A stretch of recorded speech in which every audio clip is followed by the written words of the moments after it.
Bienvenidos a Historiar. Este podcast fue creado y producido por la ASAI, Asociación Argentina de Investigadores de Historia. Un podcast sobre historia argentina, latinoamericana y mundial. Acompáñanos en este recorrido por el pasado para pensarnos en el presente.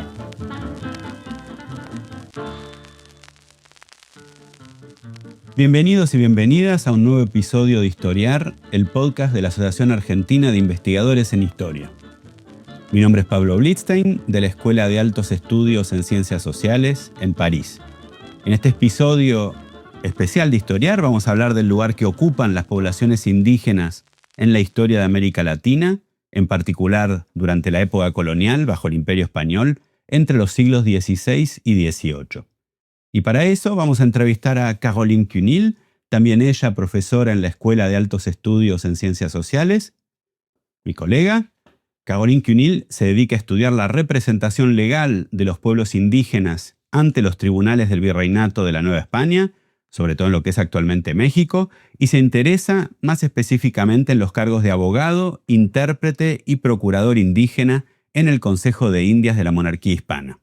Le interesan en particular las cuestiones de la mediación lingüística en el ámbito de la justicia y también la forma en que los pueblos indígenas participaron en la construcción de la cultura jurídica del Imperio Hispano.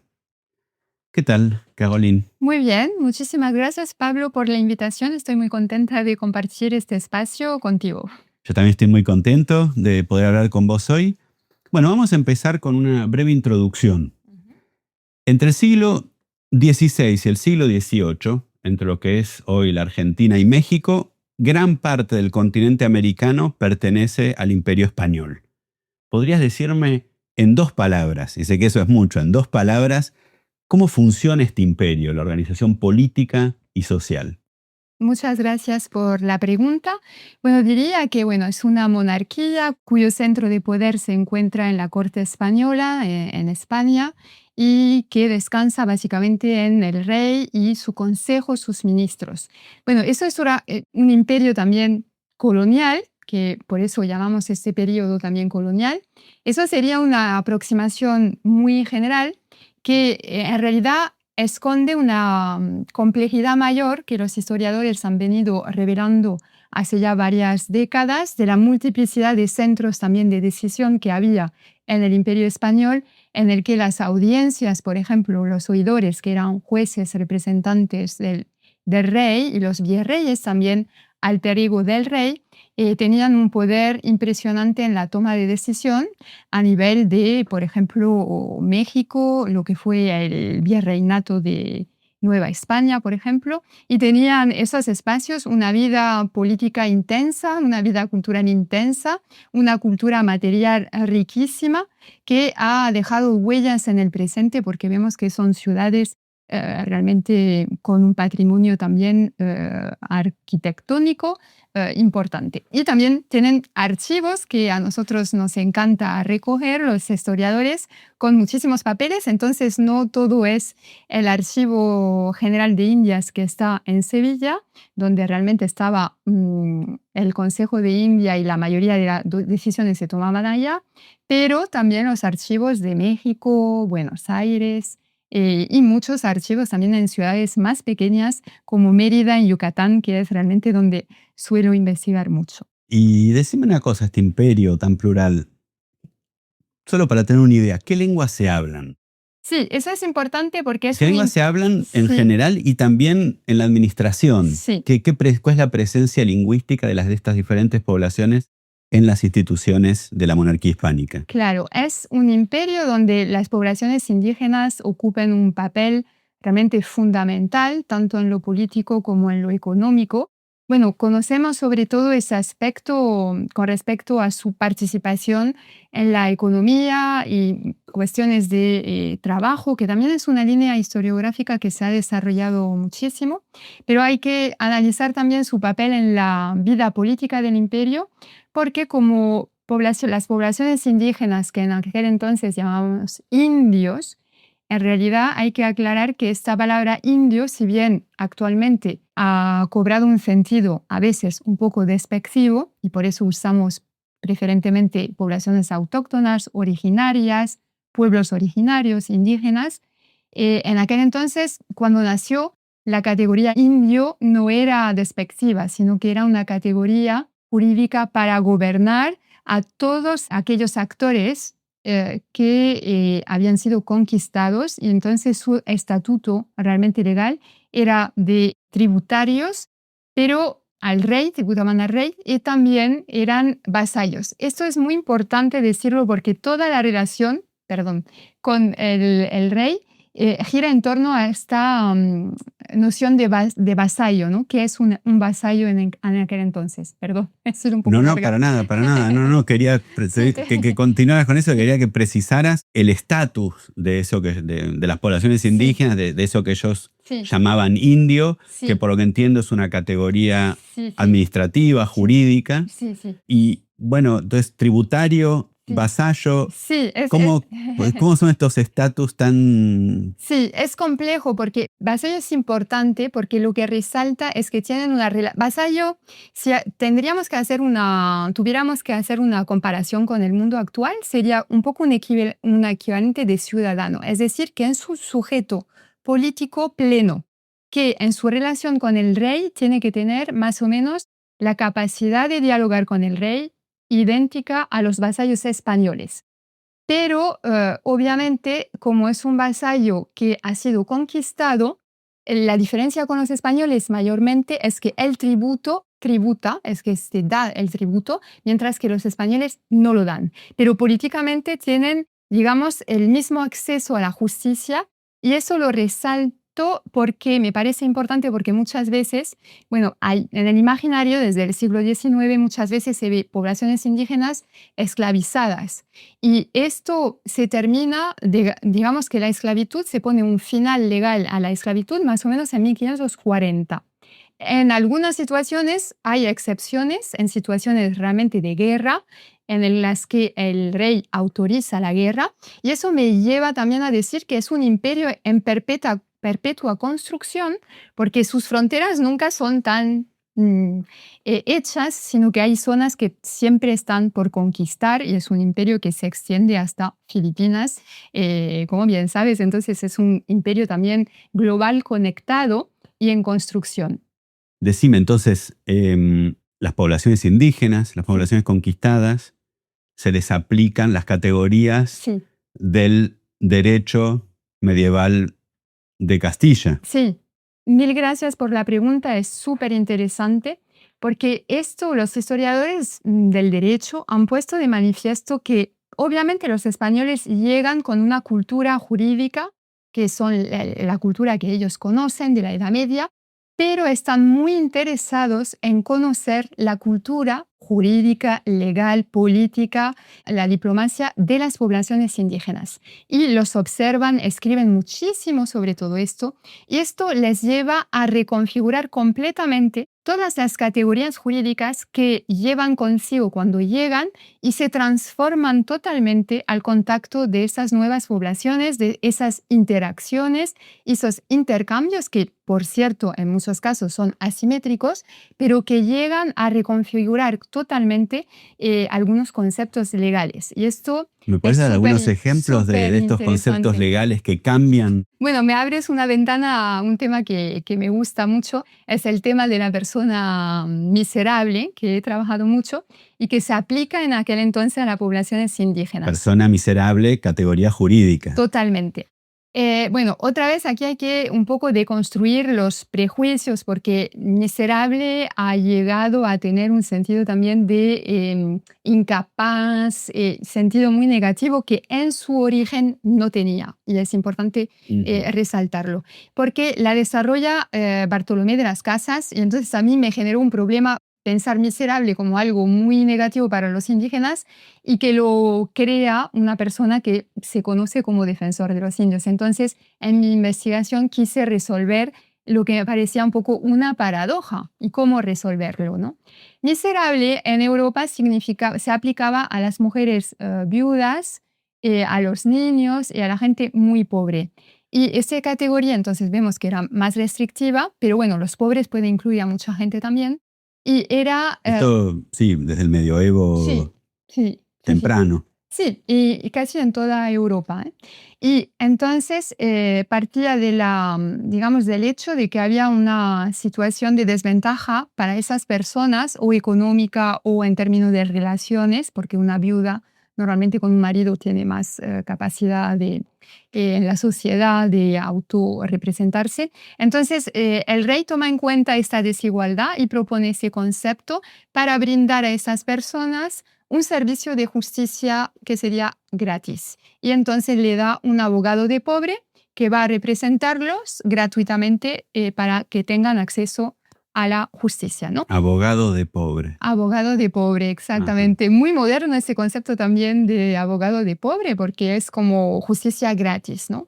Bueno, también es un poco más complejo porque ahí también interviene la iglesia, que quiere hacerse de abogado de estas personas consideradas como miserables, porque obviamente sabemos que justicia también es poder, y ahí hay un poco un conflicto de poder. Pero bueno, cuando se traslada este concepto y las casas pide que se aplique a las poblaciones en América, este concepto explota porque pasamos de algo un poco restrictivo a aplicar ese concepto a unas poblaciones enormes que obviamente no corresponde estrictamente a esta definición de lo miserable que existía en España y también en Europa. Entonces se reconfigura el concepto y ahí se ve la renovación del derecho, y que es un derecho que se va renovando, y tanto en América como en Europa, y se ve realmente estas interacciones que crea nuevas categorías.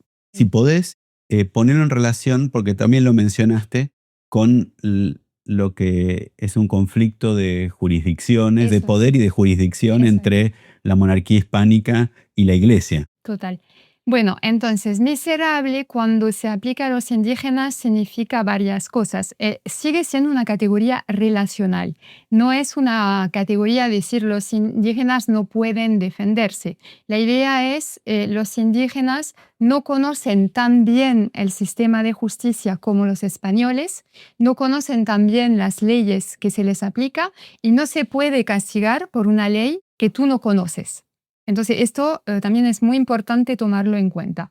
Y también el otro aspecto, y un aspecto también lingüístico, no hablan el español, que es el idioma que habla el juez, entonces tampoco les podemos exigir que en un tribunal estén frente a un juez que habla español y ellos con su lengua.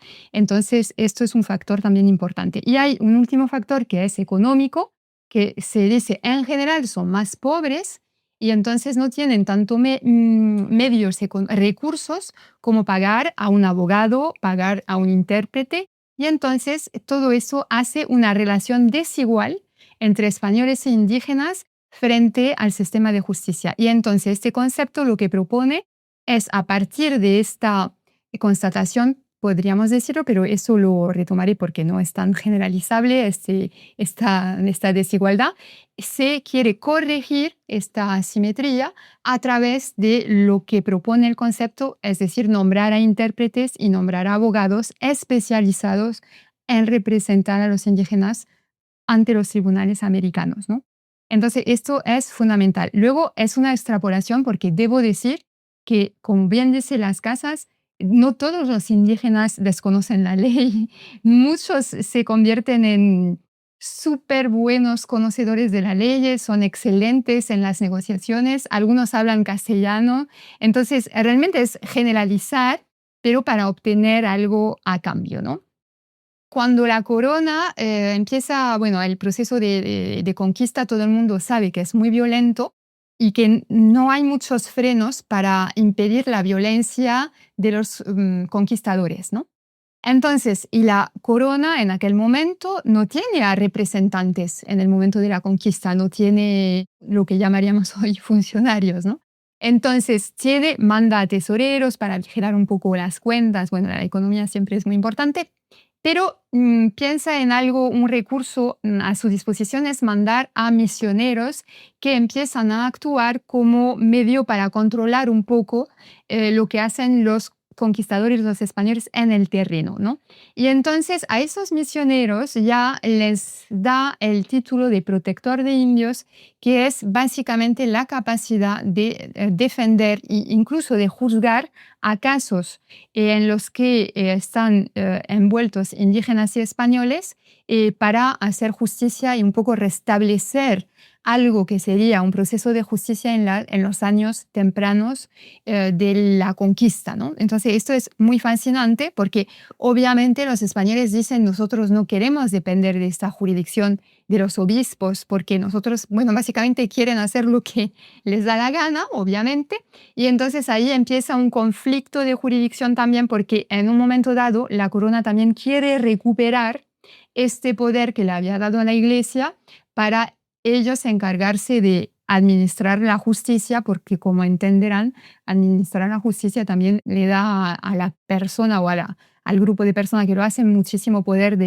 y de hecho en aquel momento se gobierna a través de la justicia, porque no hay una distinción, es gobierno y justicia. Bien, eso me gustaría profundizar un poco porque para alguien que conoce la historia del siglo XIX para adelante, los conceptos de gobierno y de justicia son diferentes. Entonces, capaz, para entender qué es gobierno y justicia en esa época, ¿puedes decirme un poquito de cómo funciona el sistema, la justicia en general, y después todas las mediaciones, los abogados, y el rol de los obispos? En fin, ¿cómo funciona todo eso y cómo evoluciona en estos siglos, entre el XVI y el XVIII? Digamos que es un mundo muy complejo porque no hay una separación entre lo que sería gobernar y lo que sería dar justicia, ¿no? Y entonces muchas veces, por ejemplo, si hay un juicio, el resultado del juicio, es muy interesante este proceso porque se va a resolver y se va a dar una cédula real, una cédula real la podríamos equiparar a una ley, pero vemos muy bien cómo la justicia sirve para alimentar la maquinaria de gobierno, ¿no? Y además lo que complica más, entonces las mismas personas lo hacen todo, son jueces que también gobiernan, ¿no? Pero los jueces eso, gobiernan. exacto. No es tan negativo, no hay que juzgarlo porque hay que interpretarlo en su contexto, tiene sus particularidades, sí, porque muchas veces pensamos que siempre lo que hemos hecho después es mucho mejor y también hay después de la independencia todo un discurso que equipara la colonia con esclavitud, bueno, injusticia y en realidad que los indígenas no tenían derechos. Y en realidad es muchísimo complejo porque los estados-nación también tuvieron sus limitaciones en el momento de tratar a las poblaciones indígenas. Entonces, esta visión histórica también sirve intereses políticos y por eso me parece muy importante. Post-independencia, ¿no? Con las independencias del siglo XIX, cambia la valoración totalmente que se le daba. Y creo hasta hoy, ¿no? La historia siempre es una herramienta política en cierto sentido, por eso es importante renovarla y en función también de los intereses actuales de las poblaciones mismas que viven en esos territorios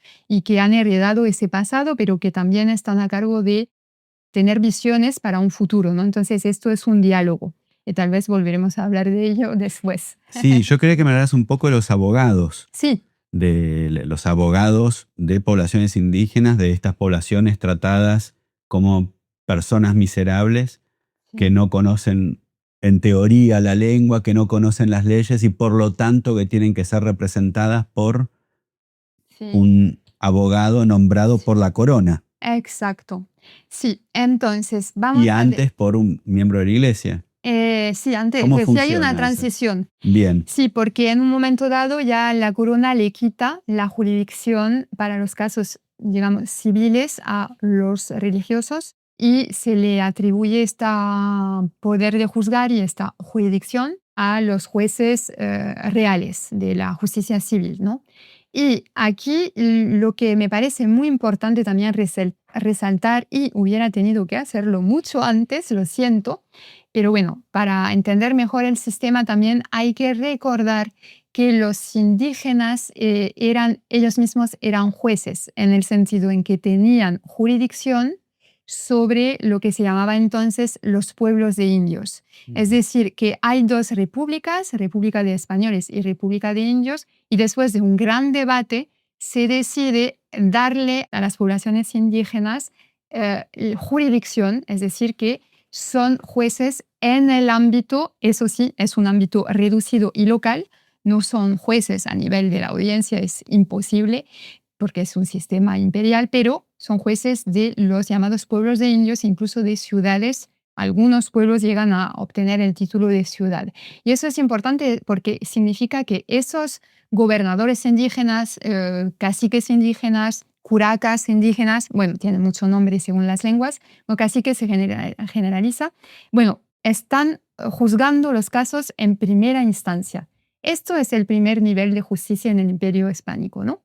Cuando un caso es grave, tienen que en ese momento dar la primera información que van a hacer a nivel local, la van a confiar a un juez español. Y ahí es cuando intervienen un abogado llamado defensor de indios, que estos sí normalmente son españoles y ahí no puede haber abogados defensores de indios indígenas, aunque a finales del siglo XVIII empiezan a haber una gran reivindicación de los indígenas para ocupar esos cargos y que lo consiguen. Y hay un colega que trabaja ese tema en Perú y que vio abogados de indios, ellos mismos indígenas. Es apasionante ese tema.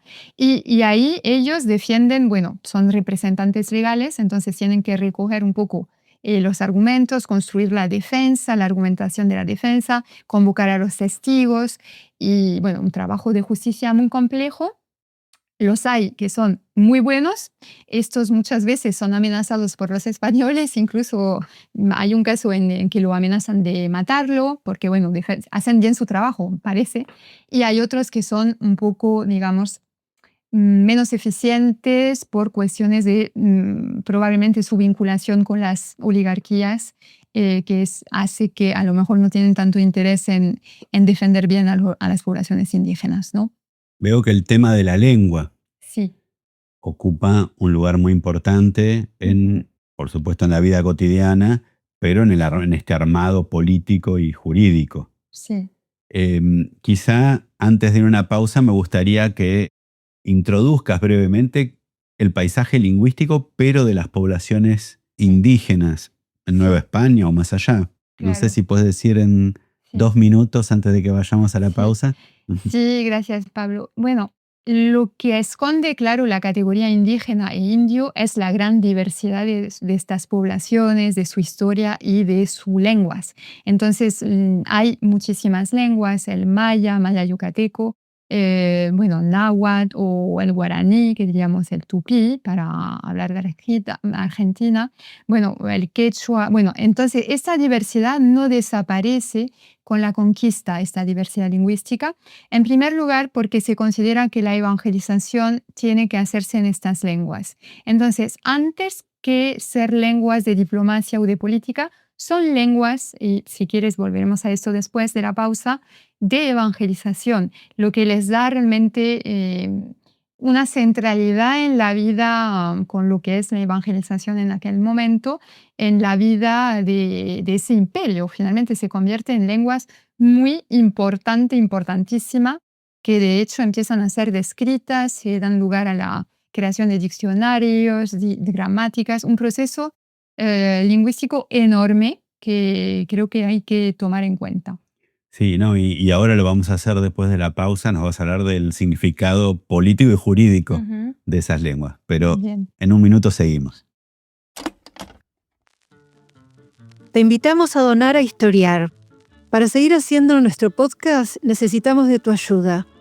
Historiar es un podcast producido por la SAI, una asociación civil sin fines de lucro dedicada a la difusión del conocimiento histórico.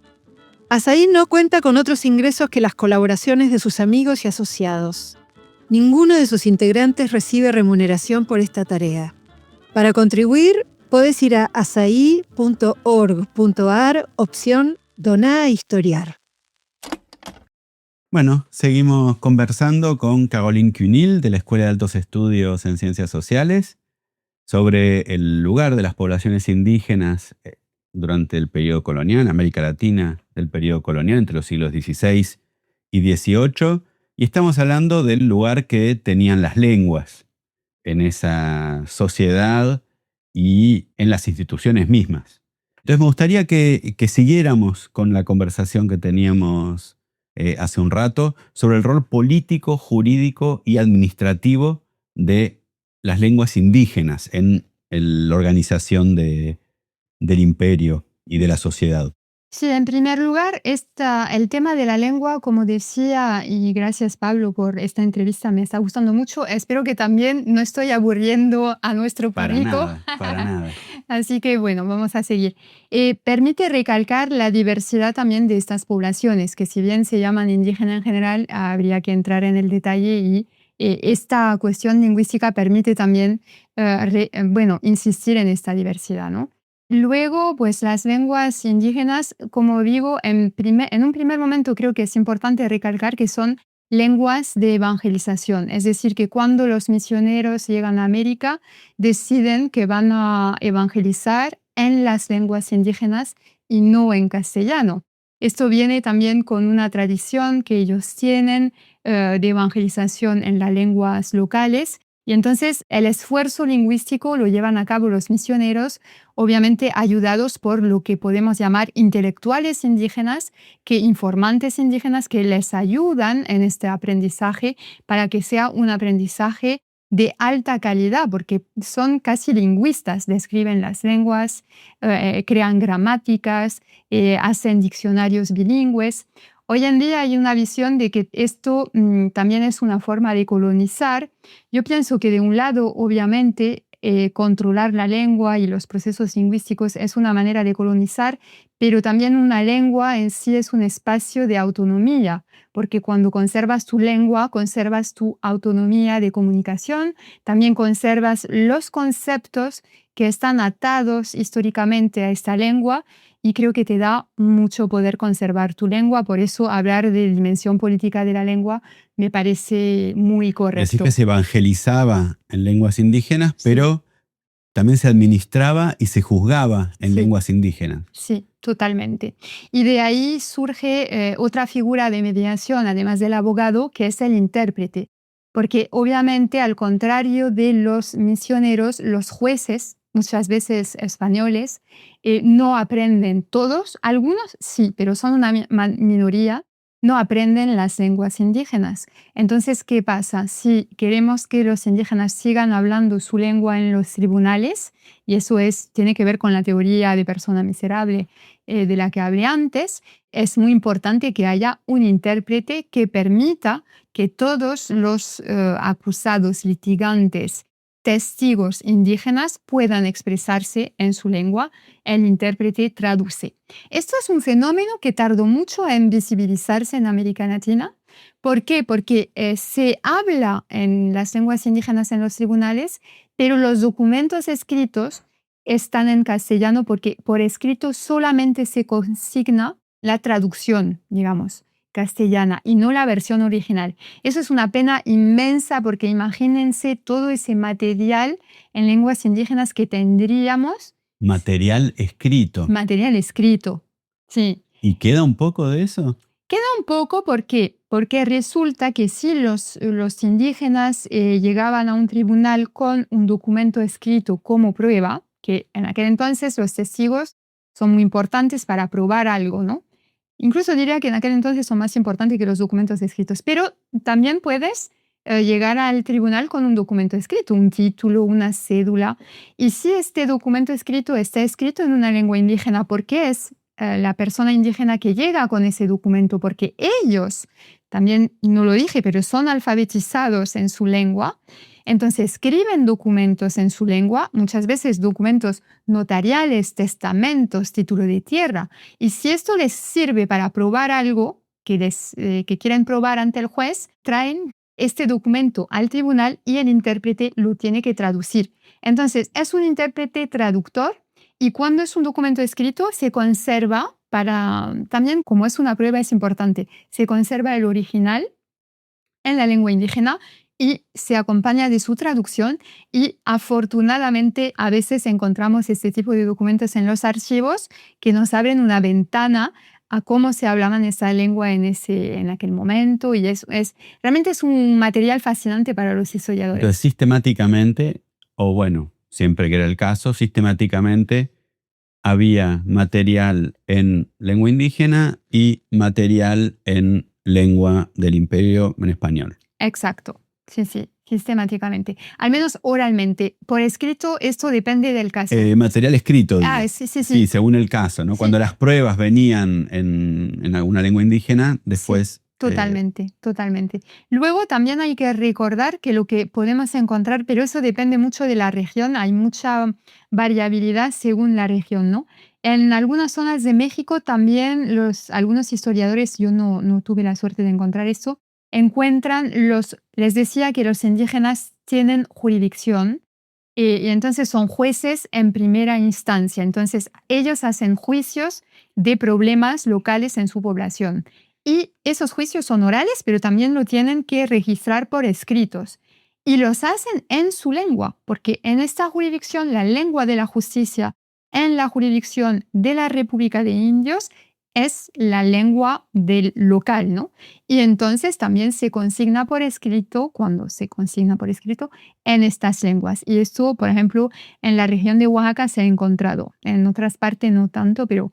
Entonces esto también es un material muy útil para saber. Es el cacique. Exacto, el cacique es juez. Cacique es juez. Es juez. Bien. Bueno, para seguir con esta cuestión de la lengua, vos hablás de conservar las lenguas. Y claramente esta inserción de la lengua en la estructura administrativa y jurídica ayuda a conservar la lengua. Pero me digo que quizá no la conserva tal cual, que la lengua... Sí. Se transforma. Sí. La lengua que se habla en... Sí. Bueno, vos me dirás, ¿no? No, Conoces muy bien el Yucatán. Sí.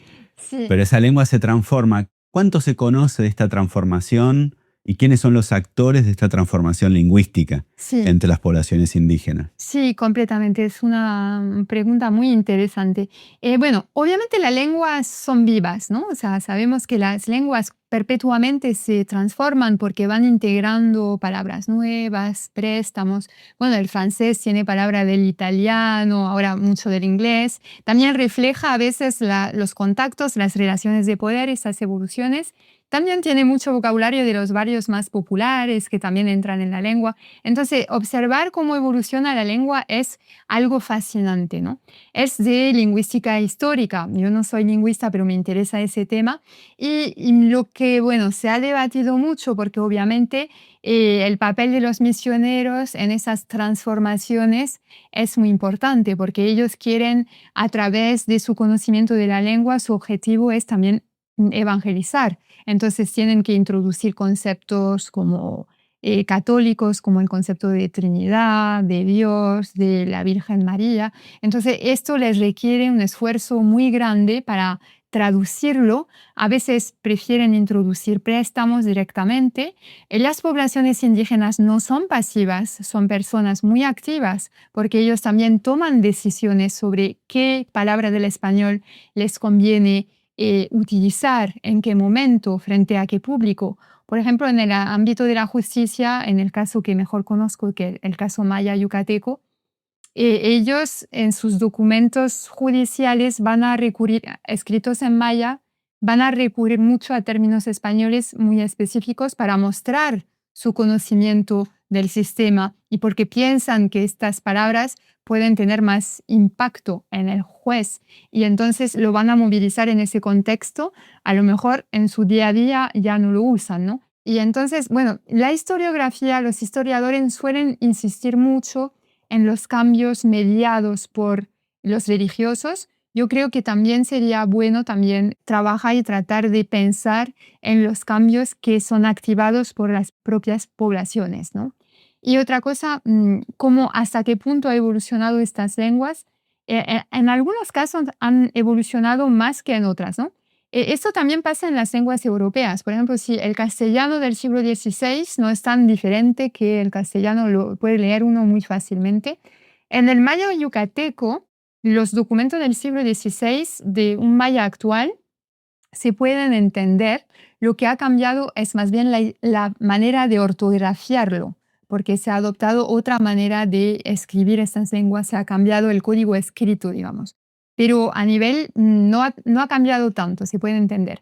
En otras regiones, por ejemplo el guaraní, los colegas que trabajan en Misiones me explican que, por ejemplo, el guaraní actual, tal como se habla en Paraguay, en algunas partes incluso del norte de Argentina, se ha transformado mucho, y para un hablante actual del guaraní es difícil, no es imposible, pero es difícil comprender un texto del siglo XVI o XVII, por eso de la transformación, y entonces incluso hubo debate de actualizar la manera en que los mismos religiosos estaban usando estas lenguas, ¿no? Para no fijarla y que dejaran de ser comprensibles para un público mayor. Entonces, esto es un debate actual, importante e interesante también, en el que deberían de intervenir más también lingüistas, además de historiadores, ¿no? Sí, y me quedé pensando en estas cuestiones lingüísticas, porque una cosa es que se introduzcan nuevas palabras, sobre todo, por ejemplo, en el caso de un juicio, y otra cosa es tratar de fijar la lengua, estandardizarla. Sí. Que yo lo asocio mucho, en el fondo, a la escuela pública obligatoria, es decir, a cosas que pasan en el siglo XIX, pero sabemos que hay intentos de estandarización de lenguas, de normalización de las lenguas y de generación de normas sobre las lenguas que empiezan mucho antes. Entonces quería que me hables de estos intentos bajo el Imperio Español de estandarización de las lenguas indígenas, es decir, de fijarlas. Sí, es un tema muy complejo porque se enfrentan estos misioneros que son lingüistas, se enfrentan a un reto que es el reto de describir una lengua que tienen un funcionamiento totalmente diferente a las lenguas que ellos conocen, que básicamente es el latín, el griego, algunos tal vez el árabe. Sería interesante, de hecho, pensar si han utilizado categoría de la gramática árabe para describir el funcionamiento de las lenguas indígenas. Es un tema que no se ha trabajado, creo que podría ser interesante. Pero bueno, ellos lo que hacen es lo mismo que hacen en la manera de gobernar también. Es un poco, de un lado, describir. Al describir, usas categorías que preexisten y que existen porque son las categorías que conoces, que movilizas para comprender algo que desconoces, pero en el proceso de describir y de conocer vas modificando esas categorías y vas inventando nuevas categorías, que son categorías que tratan de describir las especificidades del funcionamiento de estas lenguas, y es muy apasionante ver también cómo su trabajo se transforma en el paso del tiempo y en la minuciosidad y la capacidad de analizar fenómenos lingüísticos totalmente nuevos para ellos. Entonces, siempre se les puede reprochar que no lo hicieron bien y que se pudiera hacer mejor. Yo creo que sí, pero que también eso es un proceso que es hasta la actualidad, que lingüistas tratan de seguir describiendo estas lenguas y es todo un reto. Hay incluso peleas para ver cómo categorizar algún sufijo, algún prefijo, cómo funciona. Entonces yo creo que es algo, y obviamente lo que normaliza es que escriban diccionarios, que escriban gramáticas, porque esto se publica, con la imprenta se generaliza, y eso tiene un efecto muy fuerte a la hora de normalizar, ¿no? Estas lenguas. Es decir, ¿no? describen las lenguas, sí. Y sus descripciones van a transformarse en la norma de la lengua. Sí, un poquito, sí, para decirlo así. Sí. Esquemáticamente. Sí, y sobre todo porque esos libros impresos tienen un nivel de circulación mucho más amplio, ¿no? Porque, claro, como, bueno, ya saben, se puede reproducir, y eso tiene un impacto también concreto por el hecho de que sean impresos, ¿no? Y de hecho ahora en las bibliotecas se conservan muchos de esos escritos que para mí son súper útiles como fuentes también para hacer la historia de este periodo. Podemos hablar de esto más tarde. Si me permites, sí. Que se me olvidó decir dos cosas.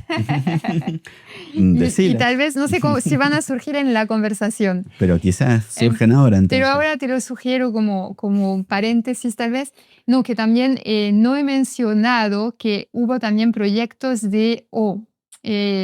proyecto, como decirlo así, de castellanización. Es decir, que si bien hubo esta vigencia de las lenguas indígenas, ya como bien saben, el concepto de lengua oficial en aquel entonces no existe ni para el español ni para las lenguas indígenas. Pero bueno, no hay concepto de lengua oficial. No. Decís, no hay concepto de lengua con el Estado, en su relación con, digamos, el Estado.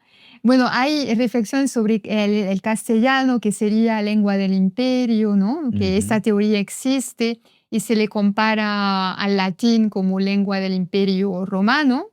Y también es interesante porque se habla de la lengua quechua como lengua del imperio inca. Y entonces ahí incluso los que defienden la castellanización como lengua castellano, lengua del imperio y la imposición de esta lengua a todos los vasallos, incluso los vasallos indígenas, a veces ellos dicen, pero los indígenas hicieron lo mismo porque en el imperio inca también el quechua era lengua del imperio, entonces nosotros podemos hacer lo mismo. Pero eso es un debate y el rey nunca, Felipe II por lo menos, no se decide, está dudando, hace algunas cédulas a favor, luego dice que no, y finalmente esto no se implementa, porque también toma en cuenta el hecho de que los indígenas tenían un afecto muy grande para con sus lenguas, y hay también, yo encontré algunas cartas en las que las poblaciones indígenas de Yucatán defienden su lengua.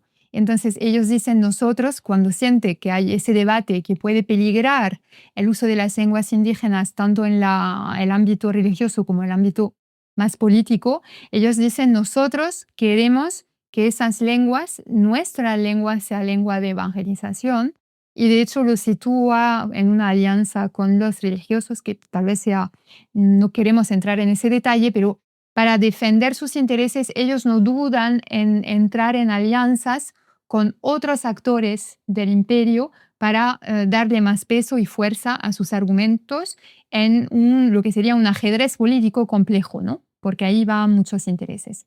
Entonces, esto es importante recargarlo y hay trabajos muy buenos sobre, en el 18 ya se consolida un poco más este intento o esfuerzo de evangelización, pero siempre van a ser libres si quieren, no es obligatorio.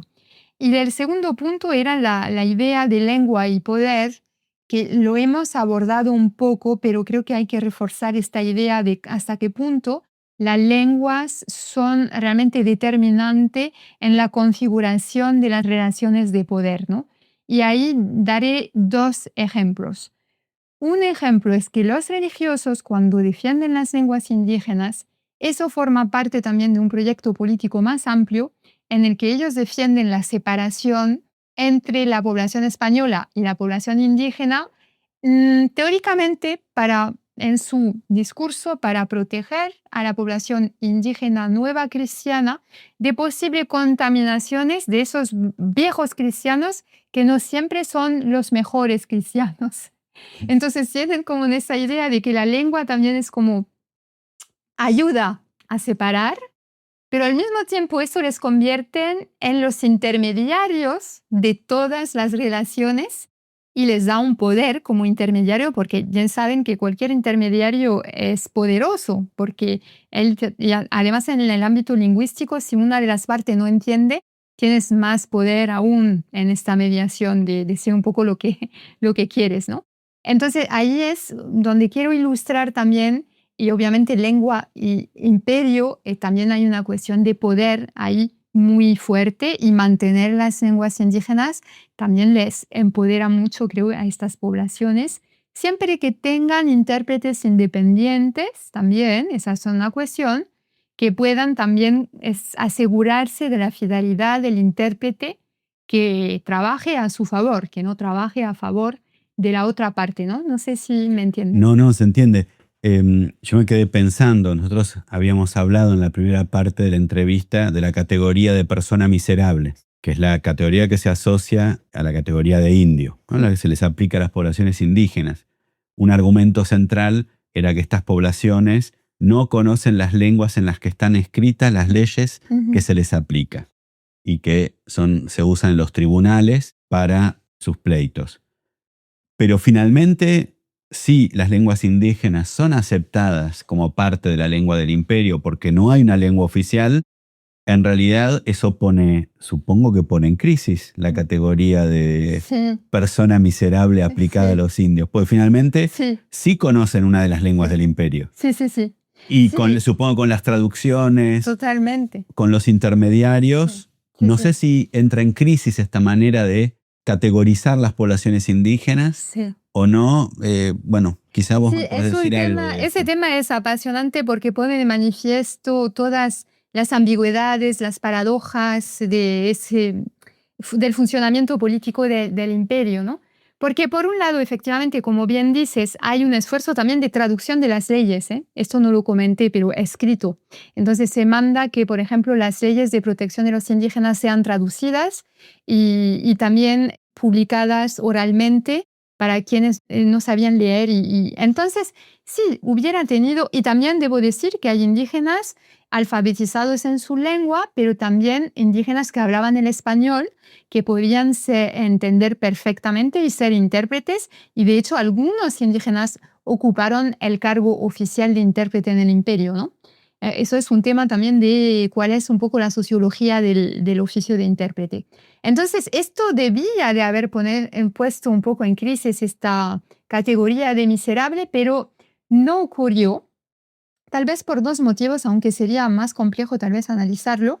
El primer motivo porque a los indígenas les interesa utilizar esta categoría, porque cuando muchas veces la utilizan en su correspondencia, en los juicios, en sus negociaciones con el rey, porque esto les da como un privilegio, en aquel entonces se habla no de tanto de derechos, sino más bien de privilegio, es que el rey tiene que atender a las poblaciones más en situación de desventaja. Y entonces hay este concepto de rey de justicia, que este concepto permite insistir en la obligación del rey de atender las necesidades de las poblaciones indígenas. Entonces, paradójicamente, les da una visibilidad a los ojos de un rey que, obviamente, como sabemos, está también absorto por otros intereses y grupos de poder, muchas veces incluso más poderosos, ¿no? Entonces, por eso los indígenas están usando esta categoría. Ojo, el peligro de la categoría para los mismos indígenas es que los españoles los pueden utilizar ya subvertiendo este sentido y dándole un sentido más bien de que los indígenas son incapaces. Entonces, de comprender y que no, entonces eso lo usan para decir que ellos están manipulados y entonces que sus reivindicaciones no son suyas, sino las de sus aliados, y que entonces esto permite muchas veces subvertir el peso de una reivindicación auténticamente indígena, aludiendo a ese concepto. Entonces ahí se ve como este concepto da lugar a interpretaciones. De hecho, el derecho es esto, ¿no? Son más interpretaciones que otra cosa. Interpretaciones divergentes en que cada actor tiende a definir de manera ligeramente diferente en este complejo juego político. Y lo interesante es que los indígenas son conscientes de esa posible crítica y la anticipan, porque muchas veces dicen somos miserables, pero actuamos de nuestra propia voluntad para anticipar la posible crítica de que ellos dicen esto porque han sido manipulados. Y último punto, si me permites, ¿o quieres hacer una pregunta? No, te quería hacer una pregunta, pero quizá lo vas a decir. Mi pregunta era, en realidad, discutiendo los indígenas, ¿son personas miserables en el sentido de que son incapaces o son personas que tienen un tipo de derecho en el marco de este antiguo régimen del imperio? Supongo que esto hay una herencia de esto en el mundo post-Imperio Español, en el mundo de las después de las independencias en América Latina, que debe haber tenido un impacto, o yo me digo, escuchándote, un impacto en las diferentes maneras de pensar las poblaciones indígenas, de pensarse también dentro de las poblaciones indígenas, dentro de un marco para simplificarlo, de ciudadanía, de verse como ciudadano de un Estado-nación. ¿Cuánto de todo esto queda, bueno, este tema en particular, pero también de los otros temas que hablaste, en los Estados-nación que se formaron sobre las ruinas del Imperio Español? Gracias por la pregunta. De hecho, el último comentario que iba a decir enlaza con esta cuestión, porque iba a hablar del trabajo del historiador. ¿cuál es el trabajo básicamente del historiador? Es no quedarse prisionero de estas categorías, porque vemos que no hay una interpretación. Entonces, el historiador tiene que tratar de rescatar las múltiples interpretaciones que diversos actores han dado de un concepto en un mismo tiempo e historicizarla, ¿no? Entonces, por ejemplo, un problema tal vez entre los historiadores es que han asumido mucho la categoría, el hecho de que muchas veces los actores, y es una herencia colonial, diría, porque han asumido este discurso que era un discurso dominante en términos de producción archivística, de que muchas veces los indígenas cuando hablan, no hablarían, sino que hablarían porque estuvieran totalmente captados por otros intereses, lo cual ya se ha mostrado que no es cierto, y hay muchas investigaciones que muestran que realmente son actores políticos que tienen una capacidad de comprender los juegos políticos de su tiempo absolutamente fina y que hacen un uso de los tribunales y de todas las herramientas a su disposición muy perspicaz. Esto se ha demostrado. Entonces, esto nos lleva finalmente al presente, que qué significa estudiar este periodo para el presente, ¿no? Creo que lo que quise demostrar, y no sé si lo he hecho bien, pero lo primero es que nos invita a deconstruir o a cuestionar todas las categorías con las cuales venimos trabajando, tratar de identificarla tanto en su historicidad como también en el legado que han podido dejar y que en realidad nosotros heredamos y que también estaba un poco creando una visión que a veces nos impide y nos obstaculiza para ver las cosas históricamente. Y también creo que también tenemos que verla desde el presente. Entonces, bueno, aquí hay dos cosas, porque tu pregunta en realidad contiene dos preguntas, no sé si me equivoco. Primera cosa, creo que en el siglo XIX se reconfigura completamente las relaciones y hay una interpretación del pasado colonial que políticamente que sirve los intereses de esas nuevas naciones que se construyen y que sirven también como un poco el objetivo del lugar que quieren dar a las poblaciones indígenas en estas nuevas naciones, ¿no?